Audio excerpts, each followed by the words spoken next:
Dear cycling friends, we come to the end of a fantastic year. A year full of great cycling moments. A major highlight was, of course, the 2025 UCI Road World Championships in Kigali, Rwanda. We made history by taking our leading annual event to Africa for the first time ever. This African edition had been a vision since I was elected president of the UCI in 2017. Over the years, that vision became a concrete project. Then it became a reality, and now it is an important chapter of our sports history. The UCI Road World Championships in Kigali were quite simply outstanding.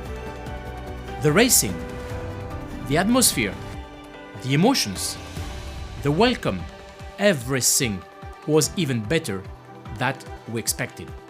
We will never forget our time in the capital of Rwanda. But many other events also marked 2025. For example, the UCI Mountain Bike World Championships in Switzerland.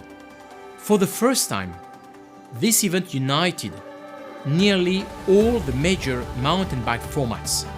27 titles of UCI Mountain Bike World Champion were awarded in different venues across the Canton du Valais.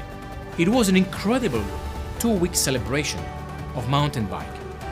2025 was a remarkable year for all our 11 cycling disciplines.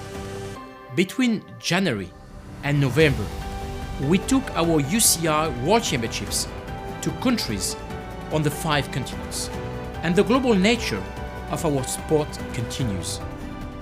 In 2026, the UCI World Championships for our 5 Olympic disciplines will be held on 4 continents: for road in America, in Montreal, Canada; for track in Asia, in Shanghai, China; also in Asia for BMX freestyle in Riyadh, Saudi Arabia; for mountain bike in Europe, in Val di Sole, Italy; and for BMX racing in Oceania, in Brisbane, Australia. It is going to be another wonderful year. And I'm delighted to continue as president of the Union Cycliste Internationale. My re-election in Kigali for the next 4 years means we can continue building our sport stronger together. We have a lot to look forward to. But first, I wish you all the very best for the festive season and Happy New Year. See you in 2026, and I hope on your bike.